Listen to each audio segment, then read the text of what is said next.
Ini warnanya dark grey, tapi sebenarnya menurut Koko grey-nya itu ada campuran champagne ya. Jadi dia itu nggak seabu-abu, itu lebih ke arah ada sedikit warna emas. Jadi agak campuran antara, kadang-kadang jadi pesaing Innova karena ini nih, kelegaan kabinnya.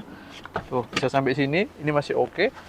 Bisa dimundurin lega banget dan punya captaincy. Jadi dia punya mesin turbo, penggeraknya depan ini horsepower-nya sekitar 140-an kalau nggak salah, dengan torsi itu sekitar 250 Nm. Dia nggak straightforward Japanese car. Jadi kita harus tunjukin sinyal sekalian kalau mau injek dalam. Dia malah yang cari lega, nyaman, bekas, harganya nggak mahal, tapi kondisinya seperti baru dan nyaman. Aku bisa berani jamin mobil ini sangat nyaman. Dua lower arm kanan dan kiri terpisah masing-masing, itu dia bisa lebih meredam.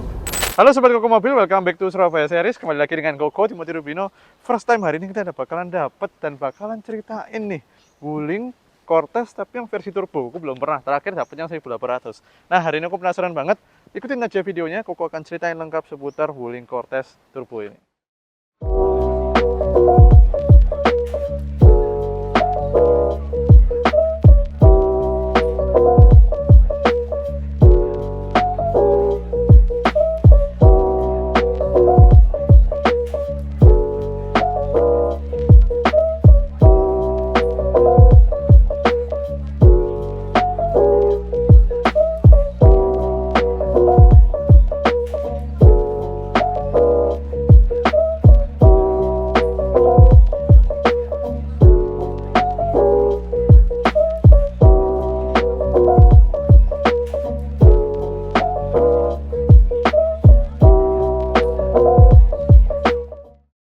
Nah, ini salah satu mobil keluarga yang underrated dari Wuling ya. Kita mau kelilingin dulu mobilnya. Jadi warnanya dark grey, tapi sebenarnya menurut Koko grey-nya itu ada campuran champagne ya. Jadi dia itu nggak seabu-abu, itu lebih ke arah ada sedikit warna emas. Jadi agak campuran antara dibilang abu-abu iya, dibilang ada emasnya iya, dan yang pasti dia punya sparkle metalik yang bagus. Nah, ini 2019, katanya NIK 2019, tapi kilometernya kita starter ya 12.000 sobat. Jadi setahun cuma dipakai 3.000 kilo, udah yang matic lagi. Nah, karena kita agak jarang ceritain Wuling Cortez ini, Koko mungkin mau ceritain dari bangku belakang. Karena menurut Koko, salah satu hal yang jadi value proposition adalah kelegaan serta kenyamanan kabin di Wuling ini gitu. Jadi dulu kadang-kadang sebagai pesaing Innova. Kita nyalain dulu ya, AC belakang ada di sini kontrolnya. Oh oke, AC belakangnya dari sini, dari belakang kepala ya. Kayak modelnya Panther nih. Nah, kadang-kadang jadi pesaing Innova karena ini nih, kelegaan kabinnya. Tuh, bisa sampai sini, ini masih oke. Bisa dimundurin lega banget dan punya captaincy. Jadi dulu katanya Venturer tapi setengah harga ya. Jadi benar-benar setengah dari harganya Venturer, tapi ngasih value proposition yang bagus. Dan Koko pernah naik mobil ini, nanti kita coba lagi. Bantingannya memang begitu nyaman, terutama di belakang tuh nyaman banget.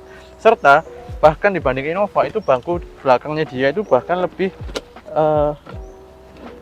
lega lagi ya. Kita coba. Ini harusnya masuknya lewat tengah sih. Coba kita coba. Nah, ini ya. Sorry agak sulit demonstrasikan karena dia captain seat, tapi bangku belakangnya ini lega loh. Jadi recliningnya juga jauh. Jadi lega. Duduknya itu enak. Posisi kakinya semua enak. Jadi mobil ini nggak salah kalau dikadang-kadang secara kenyamanan, secara luas itu menyaingi Kijang Innova pada waktu itu. Yuk kita turun dulu. Ini harusnya masuk lewat tengah nih, udah dikasih captain seat masih ngeyel masuk lewat samping ya. Kita rapikan. Oke, terus dia juga dapat leather seat oke ya, warnanya beige dengan hitam kombinasi dengan perforated. Itu. Nah, kita ke samping belakang. Bagasinya juga gede dan dalam. Jadi untuk ukuran MPV segini, bangku belakang lagi naik semua nih. Kita cek dulu. Nah, misalnya segini posisi nyaman, orang duduk 7 orang ya. Ini bagasi belakang masih bisa mungkin 4 medium suitcase atau koper. Nah, jadi lumayan cakep kondisinya. Kilometernya 3.000 kilo per tahun. Bener-bener nggak pernah dipakai. Sekarang kita mau buka dulu dari bagian kap mesin sobat. By the way, jangan lupa buat subscribe, nyalakan tombol lonceng, dan mampir juga ke Instagram serta TikTok kita koko.mobil ya. Nah, ini dia tasnya Wuling ya. Jadi dia punya mesin turbo, penggeraknya depan ini horsepower-nya sekitar 140-an kalau nggak salah, dengan torsi itu sekitar 250 Nm. Aku matikan sebentar supaya nggak berisik.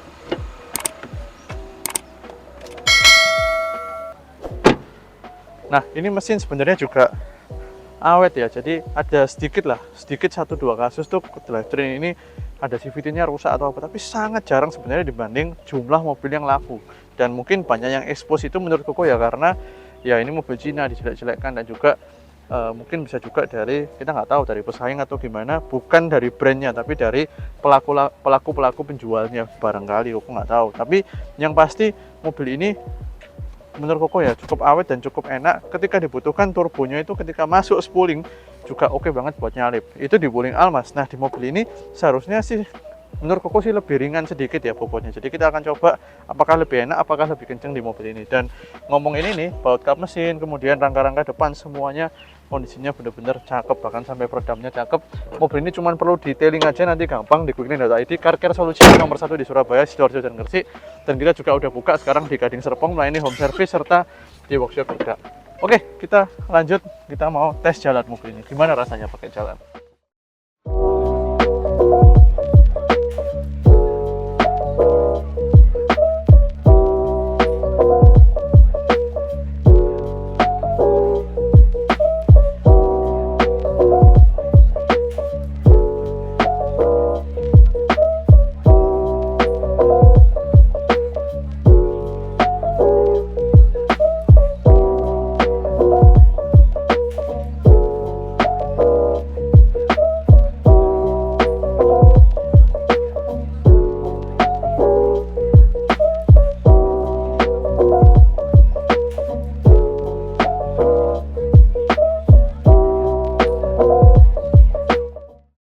Oke, kita udah di dalam. 12.187 ya. Bayangin coba. 3.000 kilo per tahun. By the way, kalau sobat pengen titip jual mobilnya seperti pemilik Wuling Cortez ini turbo, jangan ragu-ragu, langsung aja hubungi di tim Kuku Mobil ya, karena di tempat kita titip jual tuh gratis tanpa biaya. Nanti kalau mobilnya laku, cukup bantu kasih tim kita sukses fee. Kalau enggak, kita nggak akan pernah tagih spesial pun, totally free, 0 rupiah. Gitu sobat. Oke. Kita coba jalan dulu. Sekilas kerasa nyaman ya, dan mesinnya cukup senyap, bahkan lebih banter suara fan blower AC-nya gitu. Tuh kan nyaman ya. Suspensi belakangnya tuh empuk sampai tuh.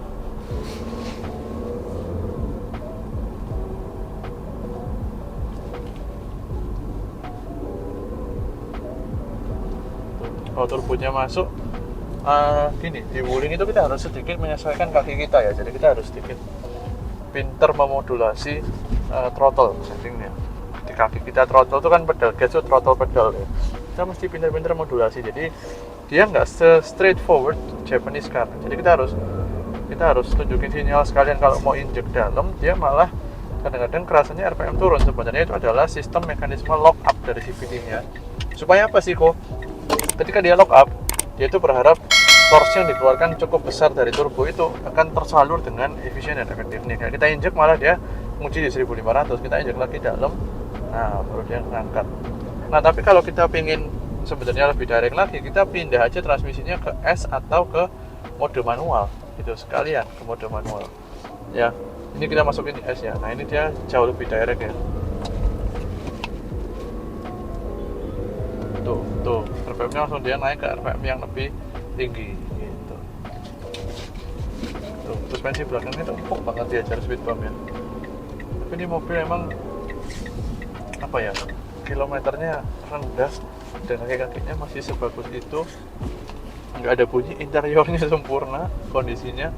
Pokoknya ini mobilnya cari mobil keluarga, langsung aja hubungi di channel Kuku Mobil, karena ini Wuling Cortez bisa jadi salah satu pilihan yang cari lega, nyaman, bekas, harganya nggak mahal, tapi kondisinya seperti baru dan nyaman. Aku bisa berani jamin mobil ini sangat nyaman dipakai dan lega. Tadi itu paling enak tuh. Speed bump nggak kerasa beberapa. Tuh, kita masukkan ke S transmisi. Tuh, naik RPM 4 baru turbonya bisa isi ya. Atau ada mode manual nih. Nah, pakai Tiptronic, ala-ala Tiptronic. Handling biasa ya, tapi body roll sebenarnya oke banget. Jadi feeling setirnya emang biasa banget karena ini mobil China. masih kurang bagus dalam hal steering feel, feedback dan segala macam. Tapi dia punya body roll itu sebenarnya terjaga dengan sangat baik, lebih nggak limbung ketimbang Innova malah ini mobil. Jadi bagus karena dia punya suspensi belakang tuh udah independen loh. Jadi ini mobil sebenarnya secara suspensi belakang tuh kelasnya kayak mobil-mobil SUV yang harga kelas di atasnya pakai independen. Jadi makanya kenapa yang belakang tuh dia nggak kocak. Biasanya gini, mobil yang nggak independen yang pakai torsion beam atau pakai gardan itu sobat pilih salah satu. Jadi kalau begitu nyaman dia langsung limbung.